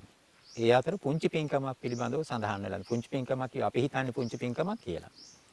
රජතුමා තමන්ගේ සහෝදරයා සද්ධාතිස්ස රජුරුවත් එක්ක සටන් කරලා පරාජයටපත් වෙලා වනගත වෙලා හිටිය කාලයක්. බොහොම අසරණ තත්ත්වේ. ඒ අසරණ තත්ත්වයෙන් ඉන්න අවස්ථාවකදී රජතුමාට ලැබිච්ච කිරිබත් ආහාරයක් තමන් ළඟ හිටිය ඇමතිවරයෙකුට කතා කරලා ස්වාමීන් වහන්සේ නමක් වැඩම කරවලා පූජා කරලා තියෙනවා. මම පුංචි පින්කමක් කියලා කිව්වේ ඒක අපි හිතන හැටියට එතකොට ඒක බොහොම පුංචි පින්කමක් නේ. නමුත් පින් පොතේ ඒකත් ලියලා තිබුණා. අර ලිපිකරුව මේ කාරණාව කියෙව්වා. ඒ කියවනකොටම තමයි රජතුමා කියලා තියෙන්නේ පින් පොත කියෙව්වා ඇති. දැන් නවත්තන්න. ඔය අනෙක් හැම පින්කමක්ම මම රටේ රජුරුව හැටියට කරලා තියෙන්නේ. ඒක අරුමයක් නෙවෙයි. මේ පින්කම තමයි මම වඩාත්ම සිත්ගත ලොකුම පින්කම. කියලා ඒ පිළිබඳ සිතිවිල්ලෙන් රජුරුව මිය ගියා කියලා කියන්නේ. ගිහිල්ලා දිව්‍ය ලෝකේ උප්පත්ති ලැබුවා. එතකොට දැන් දිව්‍ය ලෝකේ වාසය කරන තුරුගම රජුරුව. නැවත මනුෂ්‍ය ලෝකයට එන්නේ මෛත්‍රී බුදුරජාණන් වහන්සේ බුදු වෙන ආත්ම භාවයේදී උන්වහන්සේගේ දකුණස්සව් මහා ශ්‍රාවකයන් වහන්සේ හැටියට. එතකොට අර කරපු පව්කම් ඔක්කොම අහෝසි වෙලා යනවා. අහෝසි කර්මයේ විදියට ඒ මිසක් මේ අපි මේ සරල විදියට හිතලා ওই පුංචි දේවල් ඕවා අහෝසි වෙලා යනවනේ කියලා එහෙම හිතන්න බෑ. ඒක පැහැදිලි කරගන්නට ඕන. එහෙමයි අපි හඳුන්නේ. කරුණු කාරණා ගොඩක් තිබෙනවා. කරුණු කාරණා ගොඩක් සාකච්ඡා කරන්නට තිබුණා. ගම්මැද දම්සවියෙන් අදට සමුගෙන යනට කාලය ඇවිල්ලා අවසාන මොහොතේ අපි හඳුරුනේ මේ කර්මය පිළිබඳ අදහස, කර්මය පිළිබඳ සංකල්පය අපි බෞද්ධයන් විදිහට පොදුවේ අපේ අන්‍යාගමික පැත්තට අපි ගියත් අපි මේක හරියට තේරුම් අරගෙන තිබුණාද කියලා ප්‍රශ්නයක් තිබෙනවා. මේ අවබෝධය අපට වහන්සේ කිව්වා මේක මේ සමාජයක් වෙනස් කරන්නට, පුද්ගලයාගේ ජීවිතය සුවපත් භාවයට අරන් යන්නට, විමුක්ති සුව වෙනුවෙන් මරන් යන්නට කියපු මේ ගැනම අපි හරියට අධ්‍යයනය කරනවා නම් ඒකම ඇති කියලා. අපි හඳුරන්නේ අවසාන වචන වහන්සේගෙන් දැනගන්න කැමතියි. අපි කොහොමද මේක හරියට උකහාගන්නේ? කොහොමද මේක අපි හරියට තේරුම් ගන්නෙ? මේක හරියට තේරුම් ගැනීම තුළ, මේ අදහස තේරුම් ගැනීම තුළ අපට අවසාන වශයෙන් බෞද්ධින් විදිහට වෙන්න පුළුවන්, සමාජයක් විදිහට වෙන්න පුළුවන්, රටක් විදිහට වෙන්න පුළුවන්. මේ අවබෝධය අපට ළඟා කර ගැනීම තුළ අපට පේන අවසාන තැන නැත්තම් එහෙම නැත්නම් මේ සාර්ථකත්වයේ මග කොහොමද? මේක අපි කොතනින්ද හරියට හදා ගන්න ඕනේ, නිර්මාණය කර ගන්න ඕනේ කොහොමද? මේක තේරුම් ගන්න ඕනේ කොහොමද කියන කාරණාව පැහැදිලි කරගෙන වටනවා කෙටියෙන්. මම මුලින්ම සඳහන් කළා කර්මයක් කියන මාතෘකාව පෘතුලයි, ගාම්භීරයි, ඒ වගේම සංකීර්ණයි කියලා. ඒ නිසා අධ්‍යයනයම තමයි කරන්න ඕන. ඉතින් හැබැයි අවාසනාවකට අපේ පාසල් අධ්‍යාපනයේ තුල උපරිම වශයෙන් සාමාන්‍ය පෙළ විභාගය දක්වා පමණයි ධර්මය උගන්වන්නේ. නමුත් අවසාන පෙළ විභාගෙට නියමිත විෂය නිර්දේශය බැලුවත් මේ කියන වැදගත් මාතෘකා පිළිබඳ යන්තම් මූලික හැඳින්වීමක් විතරයි කරලා තියෙන්නේ. ඒවා පිළිබඳ පෘතුල ගැඹුරු දැනුමක් ලබා ගන්න අවස්ථාවක් නැහැ. ඒ නිසා නිරන්තරයෙන් ඒ නිර්දේශයේ කොහොම වුණත් බෞද්ධ දරුවන් හැටියට දෙමාපියන් දරුවන් පොළඹවනවා නම් ධර්මඥානෙ දිනු කරන්න ඒක තමයි වඩාත් වැදගත් වෙන්නේ. ඒක ඇත්ත වශයෙන්ම අත්‍යවශ්‍ය දෙයක්. අපි මේ යම් පින් දහම් කරනවා කියලා කරන්නේ ධර්මයේ නොදැන ඇත්ත වශයෙන්. අර කරන නිසා කරනවා. කළ යුතුයි කියන මතේ නිසා කරනවා මිසක් ඒ පිළිබඳ හැබැයි හැඟීමක් අපේ හදවත් තුල නැහැ. ඉතින් ඒ නිසා ඒ හදවත් තුලට ඒ හැඟීම එන්න නම් කර්මයේ පිළිබඳ අවබෝධයක් ලබා ගන්න ඕන. ඒක ලබා ගන්න ඉතින් සුදුසු පිළිවෙල තමයි එකක් සවන් දීම. ඒ සවන් දීම ගත්තාම අපේ ලංකාවේ තරම් බණ කියන්නේ වෙන මොනම රටකවත් බෞද්ධ රටවල් වෙනත් තියෙන ඒ බෞද්ධ රටකවත් අපේ ලංකාවේ තරම් ධර්ම දේශනා පවත්වන්නේ. ඒ අවස්ථාව තියෙනවා. ඊළඟට ජනමාධ්‍ය ආයතන ගත්තාම සුවිශාල මෙහෙවරක් ඉෂ්ට කරනවා. ධර්මයේ වෙනුවෙන්. මම මගේ වෙන ධර්ම දේශනාවලදී සඳහන් කරලා තියෙනවා, උපදෙස් දීලා තියෙනවා. ජනමාධ්‍ය ප්‍රයෝජනයට අරගෙන ධර්මඥානෙ දිනු කරගන්න කියලා. ඒ තරම් වටිනා ධර්ම දේශනා, ධර්ම සාකච්ඡා. ඒ විතරක් නෙවෙයි නාට්‍ය වගේ, ටෙලි නාට්‍ය වගේ ඒවා තුලින් පවා මේ පිළිබඳව දැනුම ලබා දෙන්න ලොකු උත්සාහයක් ගන්නවා. අනිත් එක කියවීම. මේ යුගයේ ගත්තාම මේ කර්මයේ පිළිබඳව ලියවිච්ච පොත්පත් ඕන තරම් තියෙනවා අපට සරල භාෂාවෙන්. දශක 5කට 6කට වගේ කලින් ලියව පොත්පත් තියෙනවා. සිංහලෙන් ලිව්වත් ඒ භාෂාව ටිකක් ගැඹුරුයි. ඒ කාලේ පරිහරණය මේ ව්‍යවහාර කරපු භාෂාව ලිඛිත භාෂාව හැටියට ටිකක් ගැඹුරු භාෂාවක් අපේ ලොකු යතිවරයන් වහන්සේලා ලියලා තියෙන්නේ. හොඳට ඉගෙන ගත්තායින් පස්සේ තේරුම් ගන්න පුළුවන්. නමුත් සාමාන්‍ය අයට තේරුම් ගන්න බැරි අවස්ථා තියෙනවා. නමුත් මේ වෙනකොට ලියලා තියෙනවා හොඳ විද්වතුන් විසින් ගිහි පැවිදි දෙපාර්ශ්වයෙන්ම වටිනා පොත්පත් කර්මය කියන මාතෘකාව පිළිබඳව ගොඩාක් කියවිලා තියෙනවා. ඉතින් ඒ නිසා පොත්පත් කියවන්නත් පෙළඹෙන්න ඕන. අනිත් එක ඉතින් දන්න කියන අය එක්ක සාකච්ඡා කිරීම. එතකොට සවන් දීම, අනිත් පැත්තෙන් පොත්පත් කියවීම, ඊළඟට සාකච්ඡා පැවැත්වීම. කියන මේවා පදනම් කරගෙන කර්මයේ විතරක් නෙවෙයි අනික් හැම කාරණාවක් පිළිබඳවම අපේ ධර්මඥානෙ දියුණු කර ගැනීම අපි හැමදෙනාගේම මෙලොව ජීවිතයේ සැනසීමට අපි සපවත් කර ගන්නවා කියලා කියන්නේ සැනසීම. ඒ සැනසීම ධර්මයේ තුලින් තමයි ලැබෙන්නේ. මෙලොව ජීවිතයේ සැනසීම ලබා ගන්නත්, පරලොව ජීවිතයේ සපවත් කර ගන්නත්, අවසානයේ හැමදෙනාටම නිවන සාක්ෂාත් කර ගන්නත් තියෙන ඒකායන මාර්ගය තමයි ඒක. ඉතින් ඒ නිසා ඒ ක්‍රමයේ තමයි අනුගමනය කරන්නට ඕනේ අවසාන වශයෙන්. මම ඒ කාරණා අවධාරණයෙන් ප්‍රකාශ කරන්න කැමතියි. එහෙමයි අපේ හඳුනන්නේ. විශේෂයෙන්ම ගම්මැද්ද දම්සවේ කියලා කියන්නේ ඔබේ ජීවිතයේ ඔබේ සාර්ථකත්වය වගේම තමයි මෙලොව පරලොව දිනුණු වෙනුවෙන් ඔබට මග කියන නිර්මල බුදුදහම ඔබට සමීප කරන සදහම් සාකච්ඡාවක්. අපේ අරමුණත් නිරතුරුවම ඔබේ දිවියේ සාර්ථකත්වය, ඔබේ ආධ්‍යාත්මික දිවියේ සාර්ථකත්වය. නිසා අපි මේ විදිහට ලංකාවේ සතර දිග්භාගයේ ඈත දුෂ්කර පළාත්වල විහාරස්ථාන වලට ගිහිල්ලා ධර්මදර විනයතර භික්ෂුන් වහන්සේලා සම්බන්ධ කරගනිමින් නොවැසූ දහම් කරුණු ඔබට අහන්නට ඉද ප්‍රස්තාව සලසන්නේම ඒ අරමුණ පෙරදරි කරගෙන. ඉතින් අද දවසේ ඊටමත් වැදගත් මාතෘකාවක් ඔබට තිලන කළා. ඊටමත් පැහැදිලිව කර්මය සංකල්පය පිළිබඳව ඔබට අද දවසේ කරුණු කාරණා කියා දෙන්නට වැඩමවන්නට යෙදුණු පුත්තලම ඉහළ පුලියන් කුලම වෙහෙරගල රජමහා විහාරස්ථානයේ විහාරාධිපති කෝට්ටේ ශ්‍රී කල්යාණී සමග්‍රී ධර්ම මහා සංඝ සභාවේ මහෝපාධ්‍යාය එවැගේම වයම් පළාතේ ප්‍රධාන සංඝනායක අතිපූජනීය වන්දනීය තම්මන්නවැටියේ ධර්මකීර්ති ශ්‍රී රතන ජෝති අපේ ගෞරවනීය නායක සම්පතන් වහන්සේට චිරාත් කාලයක් ශාසනික මෙහෙවරේ දෙන්නට තිරුවන්ගේ ආශිර්වාද ලැබේවා කියලා ප්‍රාර්ථනා කරනවා. අද දවසේ අපි ධම්ම සාකච්ඡාව රැගෙන ආවේ පුත්තලම ඉහළ පුලියන් කුලම වෙහෙරගල රජමහා විහාරස්ථානයේ ඉඳලා. ඉතින් ලබන සතියේත් සුපුරුදු වේලාවට එවැනිම රජමහා විහාරස්ථානයක සිට ඔබට ගම්මැද්ද දම්සවි සඳහම් සාකච්ඡාව ගෙනීමේ බලාපොරොත්තු පෙරදැරිව අදට ඔබෙන් සම්කරනවා. ඔබට තිසරණ සරණයි.